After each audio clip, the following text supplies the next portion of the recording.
Hello model railroaders, in this video we're going to add some basic weathering effects to my recently ballasted track. The simple techniques will add a tremendous amount of realism to your track work.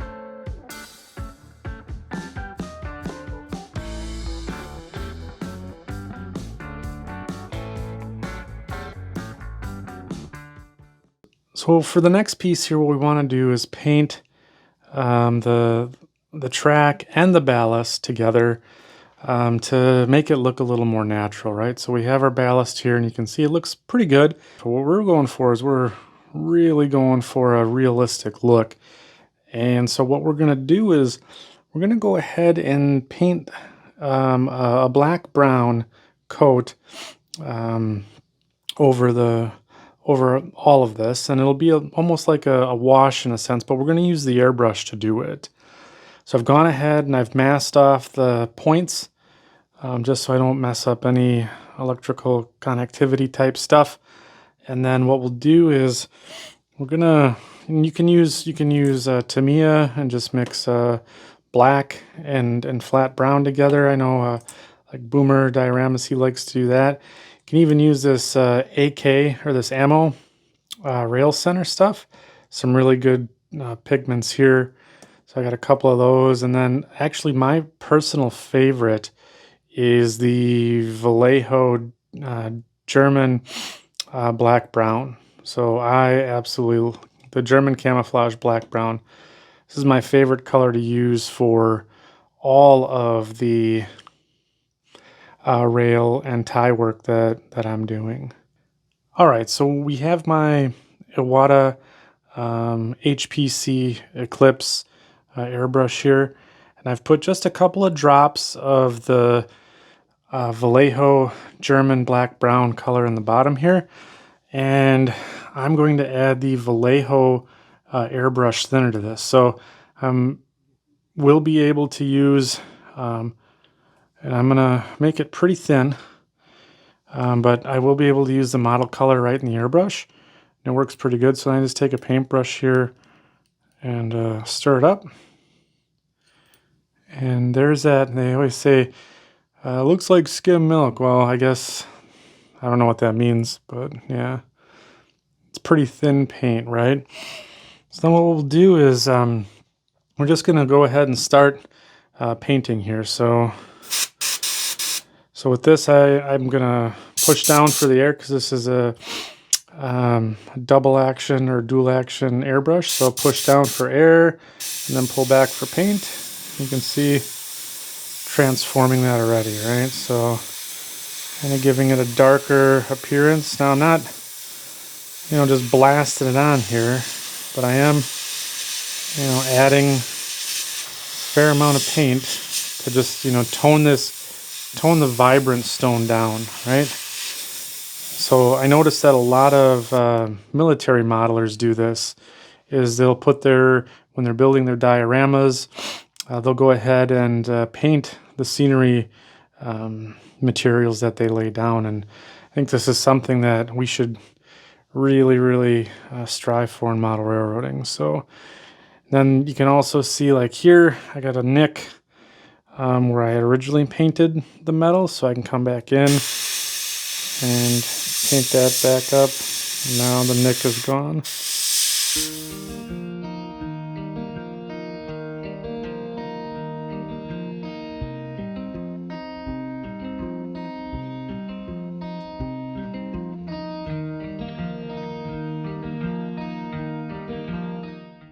And we're going to start weathering the ballast just to lighten it up a little bit, give it a bit of contrast, and then we're also going to do the ties in here as well. We're going to mix up some flat earth in the airbrush here just a little bit, and then we'll get started. Start lightening it up. Random patterns here, okay? I want to not have it, want a brindle type effect here. Not really a uniform layer. Okay, just to give a little bit of contrast. In here and do some ties.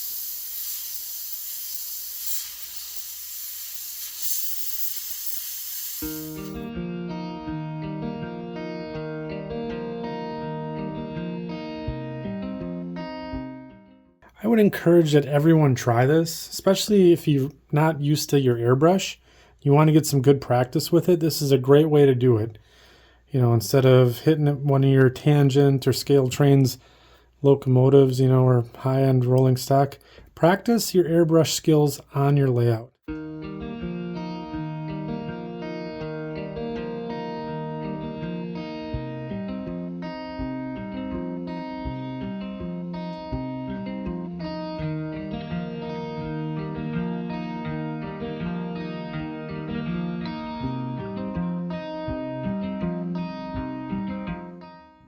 So the next color we're going to be putting on here is X57 Buff. So if you look at the three colors, I'm going actually, or what I would consider darkest to lightest, or warmest to coolest in this case. So we did the flat earth and we got a nice little base layer of weathering done. So now we're going to go back in and be a little more strategic on our weathering here with the X57 Buff.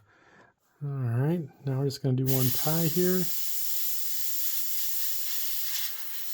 Right here. And lighten that one up, because some ties are going to be a bit older than others. So you want to lighten them up a little bit. Maybe we pick one down here.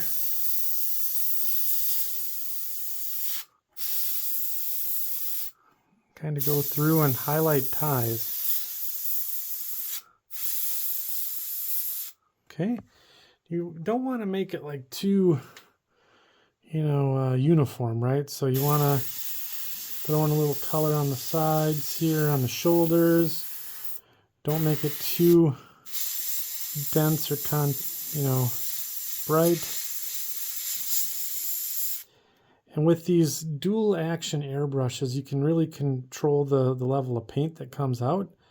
And you can get, and the closer you get to it, to the subject that you're painting, you know, you can get a finer stream. So you go further away, the wider the stream. You get in close, it'll be almost like drawing it with a marker.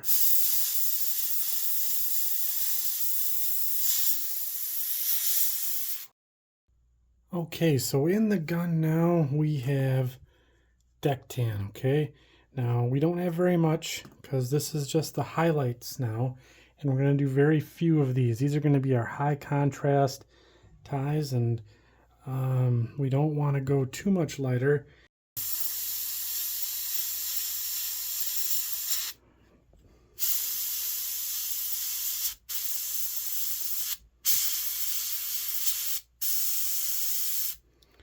You can see the contrast between the two. This one's just a little lighter.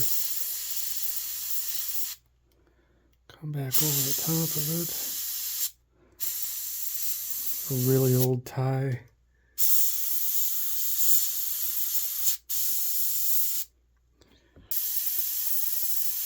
Oh, he just blasted it.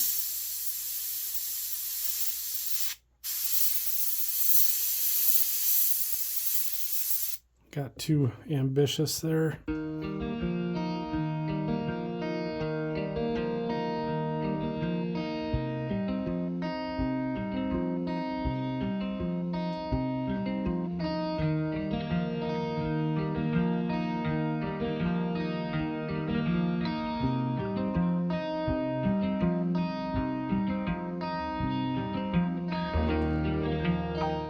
Another trick that I want to show you guys here for weathering and distressing ties is doing the dry brush technique. So I have this rail center wagon gray, okay, and this is a new paint line by Enamel, and I really like it. And this wagon gray is it's a warm gray, and I just absolutely love it. I use it for concrete. I'm going to be using it to weather some of the ties here. What we're going to do is we're going to take a little bit of the paint, okay, and I've just put just a drop, okay, as you can see here on this old cottage cheese container lid. So what I'm going to do is I'm just going to take a little bit of it, and that's more than enough in the brush to do what we need to do. And we're gonna essentially tease out the excess paint.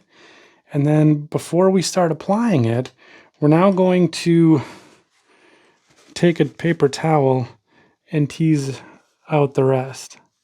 So that way, when we add the effect, it's super subtle.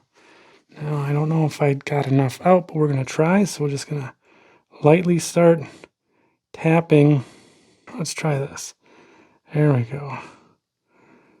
And you can see now, adding that gray tint to it as well, to give it that sun bleached look.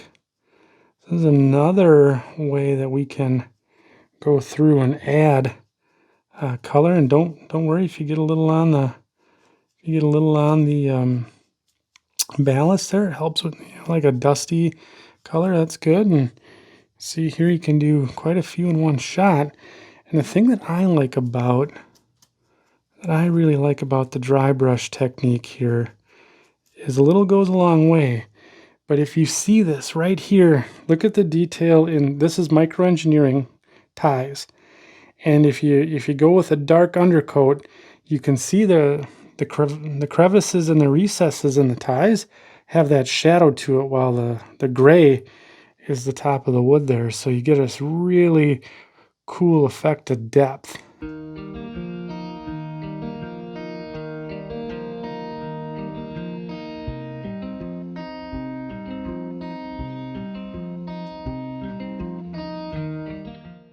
So the next thing that I want to talk about here is adding some enamels for added weathering effect. So this is good if you want to add some dust or mud, or if you want to come through after you've weathered up, let's say with the airbrush, and you want to add a little profile and shadow by using one of these enamels. So that's what we're going to do first here. What we're going to do is we're going to tone this little guy down here. I like the winter streaking grime. It's one of my favorite effects. And I'm just lightly, and you can see how I'm just toning it down. Almost making it from a cool gray to a warm gray by adding that brown tone to it. And these AK streaking effects, they come in a multitude of colors. My favorites here are the mud, the dark streaking grime, the winter streaking grime, and then the rust streaks. I'm going to show you some other techniques that we can do here with the enamels. So we can do some tie work. Okay, we're going to change tack here, and we're going to do a bit of highlighting of the web of the rail to get rid of these airbrush marks. And then we're also going to come in with and do some of the tie plates and the spike heads here with this effect.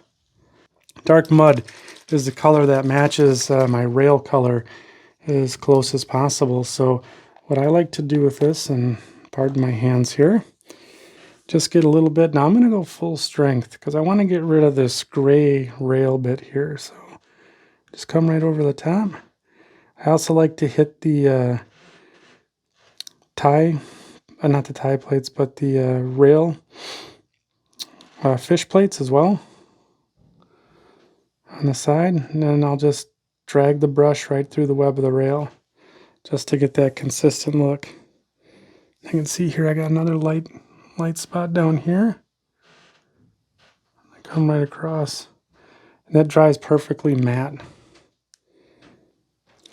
So now the last thing that we're going to do here for the weathering effects here on this turnout is we're going to add some rust streaks.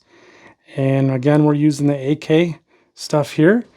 And I'm actually going to be applying it to the tie plates and the spike heads here. So I'm just going to just gently tap a few of these spike heads and tie plates. And you're probably thinking, man, you are crazy for doing this. You're walking along the right of way, you're going to see oil and grease stains. And what we're going to use here is just a basic black for the oil, right? Because the oil in our diesel locomotives and anything that comes out of a steam locomotive is going to be just god-awful black. And then we're going to use some golden soft gel semi-gloss. And what we're going to do is we're going to mix that up at our little palette here, okay? And what I really want to do is thin it out so that way it's almost translucent. Now you do not need a lot of this, so use this very sparingly when you apply it to the layout. So this is something that I did a while ago, right? And you can see this is that effect with the grease here. So I have this is the exact same technique. I use the black with the semi-gloss gel. And you know, this was for demonstration, so I laid it on pretty thick, but we're going to use it very sparingly here on the model. All right, so we're ready to apply the grease here, the faux grease. So I'm just going to take a little blob here on my paintbrush and I'm going to roll it in there. And I just want a little dot. And I want to be able to control this as much as possible. So we're just going to add a little grease spot like right here. And it's not even going to be that big, but I'm just going to go ahead and add it to the ties. We're also going to add it to the ballast. Okay. And then we'll maybe add it a little bit to the next tie here. I want this to be very subtle. So we're going to build it up. And then just kind of leave it like that. You kind of get the impression that there's been a spill of some sort here. We don't want to go making a super fun site, but, you know, maybe there's a little bit of the crankcase or something spilled out, or maybe it was an old Alco or something that just belched between notches and left a little pile there. You can see though, once that dries, that's going to have that nice sheen to essentially give that fresh oil look to it. So it's another little trick that you can add to your track work here when you weather to make things stand out. One of the things that I absolutely love to do is to add things like static grass in the ties to give that look of you know, the deferred maintenance and stuff kind of popping up. So we're going to add some static grass. Now I have the pre-made tufts here from Vallejo. I also have some here from Army Painter. And these are for the tabletop war gamers, right? So I got a little color here and a little, I guess, maybe dying tuft. And we're going to add a few of those to the right of way here. So I'm just going to take my little grass tuft here, and it's got some adhesive on the bottom of it. And then I'm just going to kind of wedge it in between the ties as best you can here. Make sure you keep it away from the webs of the rail. Okay, there you go. And you got a nice little tuft of grass in there that, you know, is growing up in between the ties. So another thing, like I said, I just absolutely love to do is these weird bushes or weeds that can be really pretty in the summertime. And in Wisconsin, they used to grow along the right of way. And this Army Painter tufts with little yellow bits and bites on them really look sharp, you know, in the scene next to it. You know what? As Bob Ross says, it's going to need a little friend. So we'll grab its friend here. We'll put it closer to the turnout, maybe back just a bit off the right of way. There you go. We'll add in its dying little shrub friend. Yeah, right next to this, right here by that oil slick. I'm going to add that one right there. We'll put another one, because I can't help myself with these pre-made little dealies here. I think right there. Yeah, right there. That looks pretty good. But I think another thing that we want to do is add in some lading spill. So at Pine River Wood Products, one of the things that we're hauling out of here is wood chips. So I'm actually going to use some real sawdust here, and we'll throw some stuff in here for a lading spill and see how that looks. All right, so we got our little paintbrush here. I'm going to load up some matte medium on there. Let's just add a little bit more here. Some real subtle bits here. We don't want to get too carried away with the lading spills, right? So what we'll do is we'll add in a little extra. We'll get rid of the excess here in a minute. We just want it to be real subtle, right? Something weird. Maybe a slack came out too heavy on the cars when they were hauling the loads out, and wood chip cars.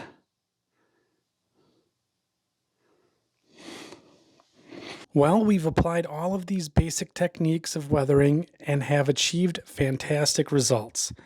Our model rails look very realistic. Now, none of these tips matter if you don't lay your track right to begin with. Let me show you the fundamentals of laying flex track like a pro in the next video.